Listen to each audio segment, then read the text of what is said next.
With the thrill of last episode's dune driving behind us, it's time for us to catch our breath and enjoy Namibia's wide open spaces at a more sedate pace.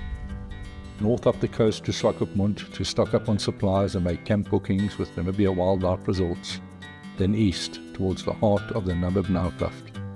Our first stop is the spectacular Moonlandscape. So today we're taking a drive through the Namib-Naukluft Park, and we're at Welwitschia Plains, and this is the Swakop Valley Moonscape that we're having a look at. Incredible scenery, dead silence, nothing around, just us in this desolate area.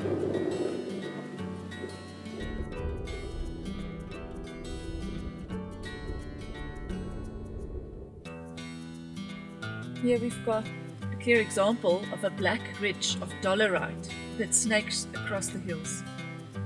Dolerite is a hard rock which weathers more slowly than the surrounding rocks, and this results in a thin band of black dolerite along the hilltops.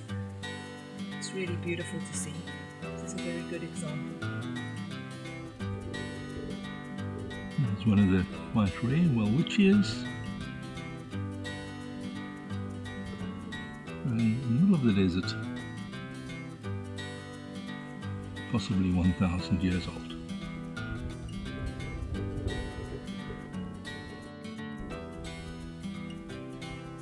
Some tin cans and bottles, that is the remains of the waste left behind by South African Army that camped here a long time ago in 1915. They obviously didn't clean up after themselves in those days.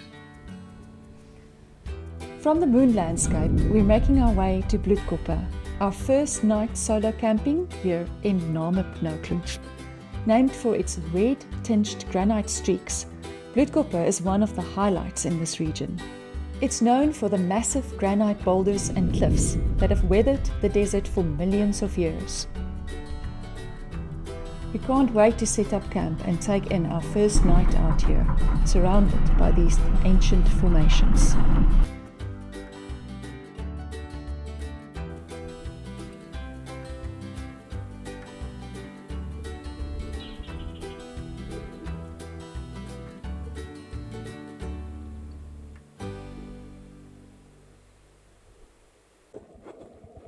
There goes Macht up the mountain.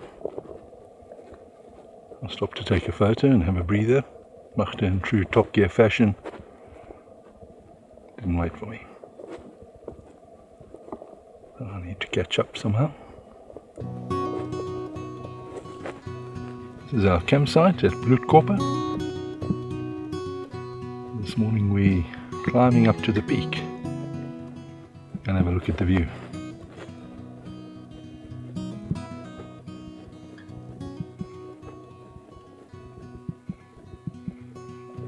Right up there.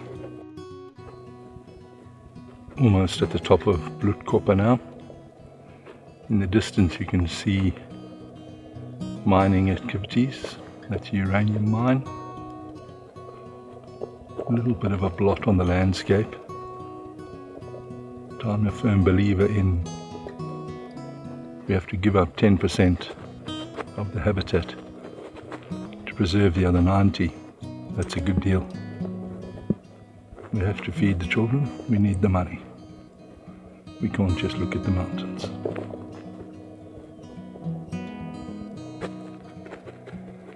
And finally, at the top.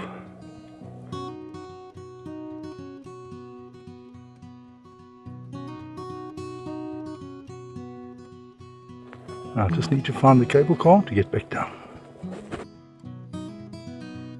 Also, be careful where you put your feet and hands, because when you dislodge one of these loose pieces, there could be snakes, scorpions underneath it. It'll ruin your day.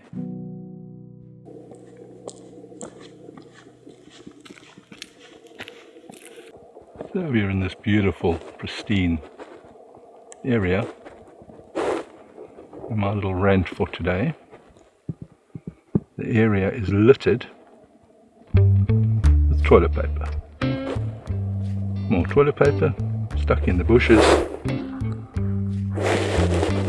left out in the open. More there. Now,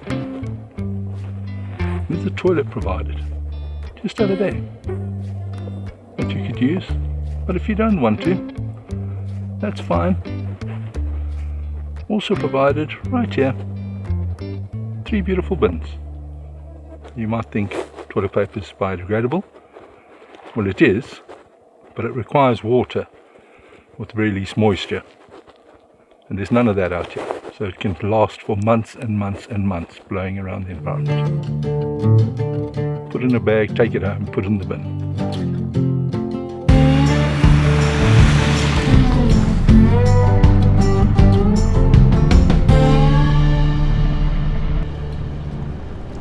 Moving south and making our way to the Kuiseb Canyon, the roads are typically very good. They're going easy and relaxed, and we only see one other vehicle the whole day. We're on the lookout for wildlife. They're pretty skittish here, and when we get close, they're off running. But we have been told there's plenty around that have adapted to the very dry environment. We are lucky enough to see oryx, zebra, jackals, springbok, ostriches, ground squirrels, and many, many birds. Trying to capture them on film is another matter altogether and leads to some hot debate in the car on who did what when.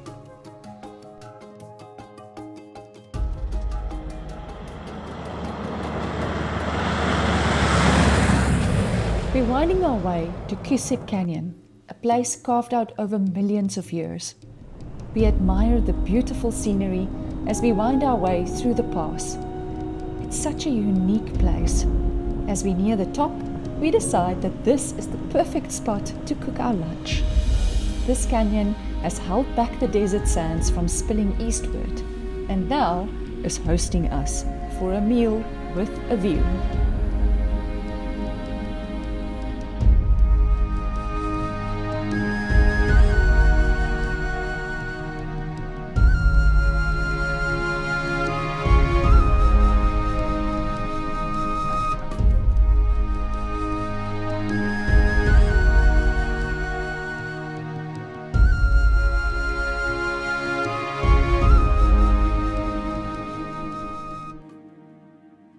And roll.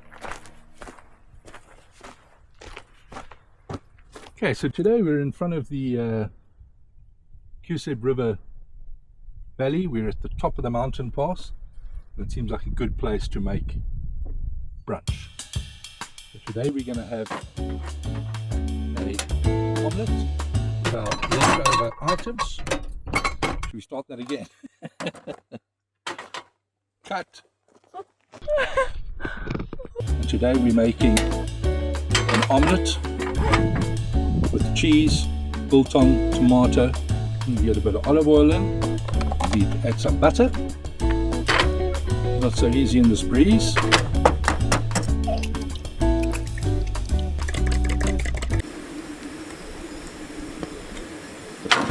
going to get some biltong in there. Essentially dried beef, cherry tomatoes. I'm just going to get a bit of heat through this. But now I need to let's put our egg in. And get a bit of cheese in. With nice mature cheddar. With a little bit of pepper.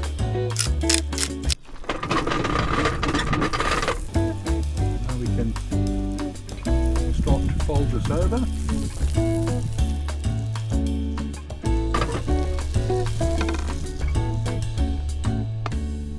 Go, and it nearly fits. Beautiful omelette, a few more little bits of biltong. There we go, our first attempt at cooking outdoors, reasonably successful. After our expertly prepared brunch, we are heading down out of Kuiseb Canyon and now moving west towards Mirabib, where we'll spend our night. This campsite is tucked under a massive rock formation that rises out of the snooker table flatness of the surrounding area. On the way, we cross the Tropic of Capricorn, taking us deeper and deeper into the Namib Desert.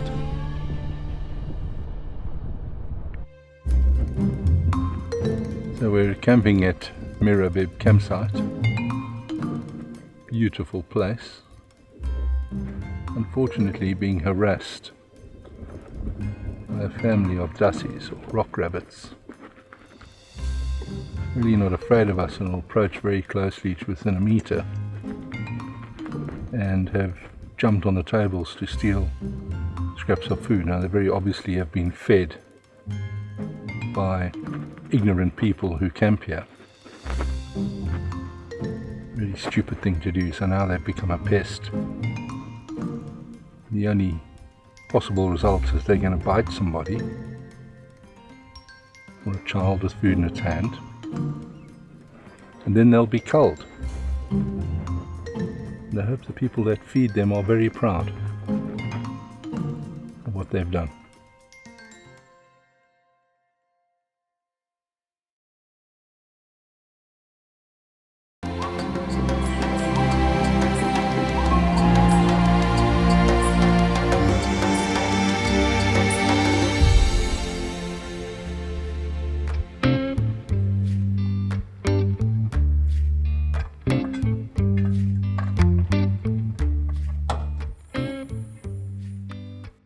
Woken up to a bit of a problem this morning that the lithium batteries overdrained, so we need to try and wake it up. No, I don't wake it up. We need some jumper cables. I'm hoping little. Can I help you? Don't touch those two together. Too thin and fast.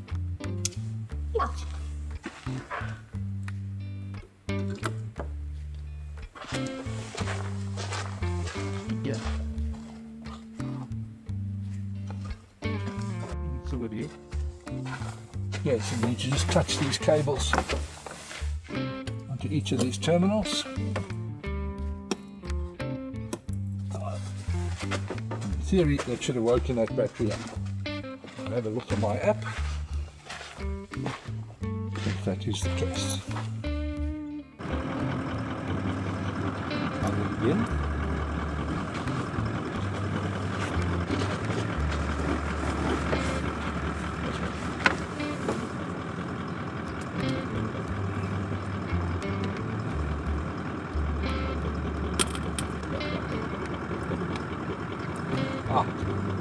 Woke it up. Did it work?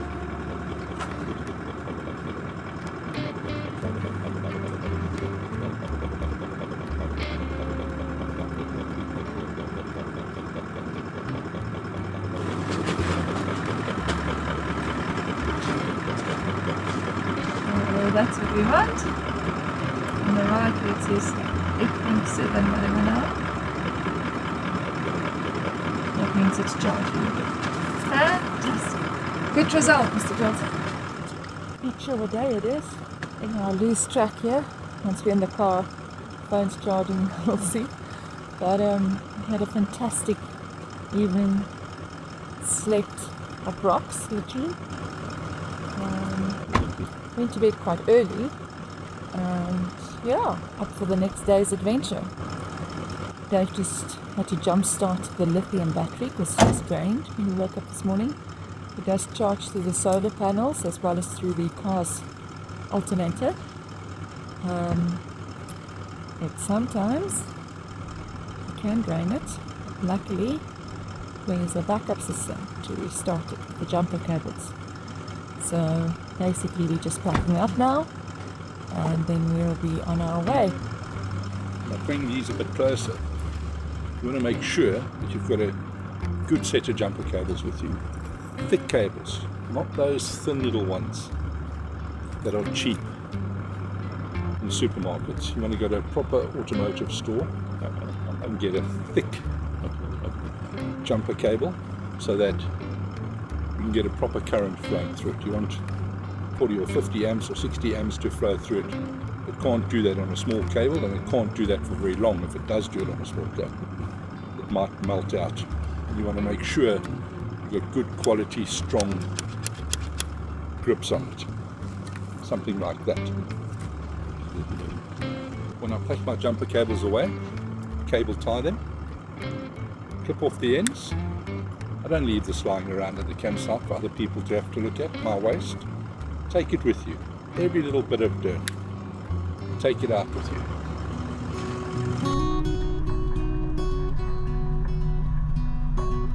Leaving Mirabib, we're off on a little southern detour. First stop, zebra plants. Basically nothing, surrounded by even more nothing.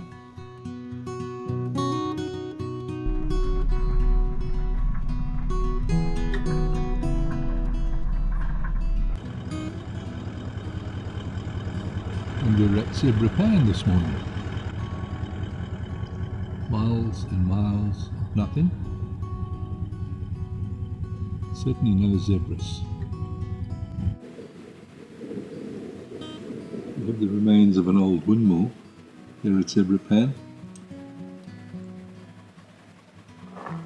And the reservoir. Clearly not in operation anymore. And other than that, peace and wide open spaces. Then onto Gorob Mine. We're at the Gorob Mine, an abandoned prospecting mine site. There's been a lot of exploration here. All the grey things you can see in the foreground are core samples that have been drilled.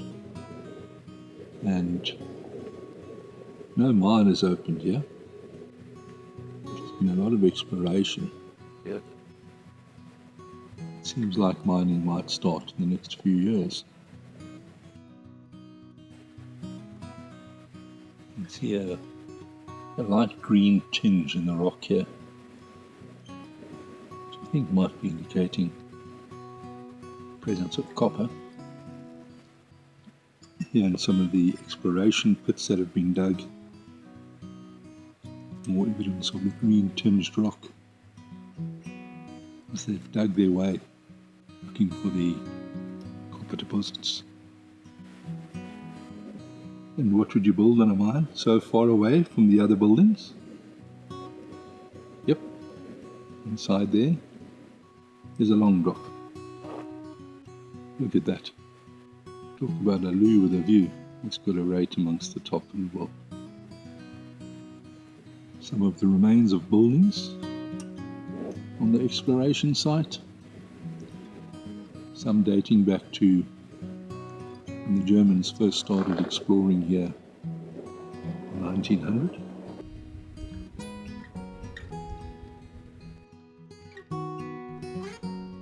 Heading south towards Homeb, we met with fantastic scenery as we drive through the mountain ranges.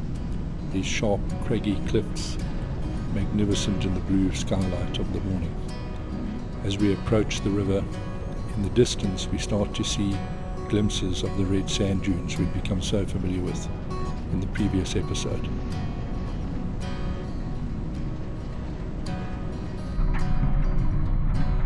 Nearing the river, we can see green trees which mark the course of the river and provide the boundary between that and the steep red sand dunes.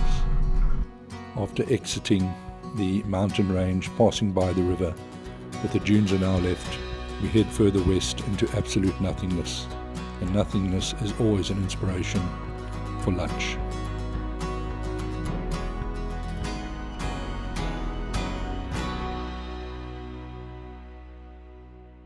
Right, today we're in the middle of nowhere, literally. Absolutely nothing for miles around. We're stopping for lunch, and we're going to have pastrami, beef and cheese wraps. Chop it up into the pan. Meantime, I can try to find a spatula.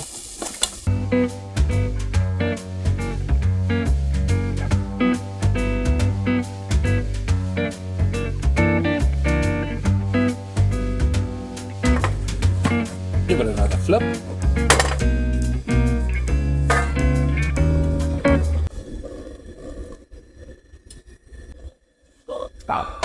Should be a beer, but we've run out. As you can see, there's no bottle stores here. Get this chap out of here. 30-degree burns. There we go. Delicious ham and cheese.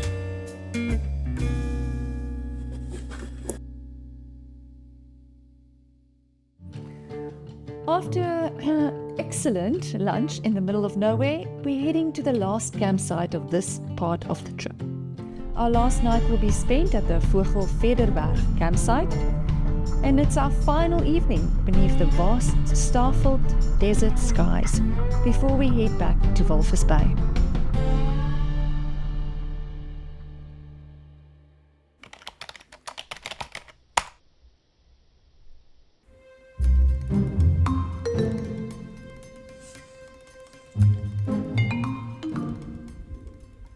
Hi, Dave. What are you doing? Playing Fortnite. The first time ever in the history of the world, Fortnite's been played in the middle of the Namib-Naukluft National Park. And I'm protecting my crown. Let me have a look. Wait.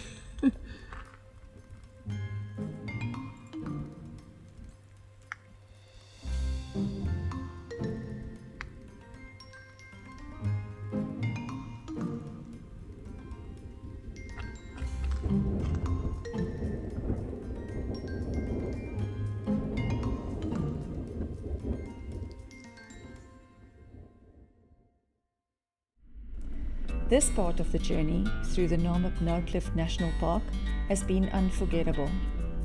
Picasso-like sunsets cast vivid colors on the ancient rocks, while rugged moonscapes and rocky mountains unfolded before us. Every night, the stars seemed endless. With easy roads and peaceful campsites, it's been an adventure to remember. One could almost say, you must be mad not to add this to your next Namib adventure. We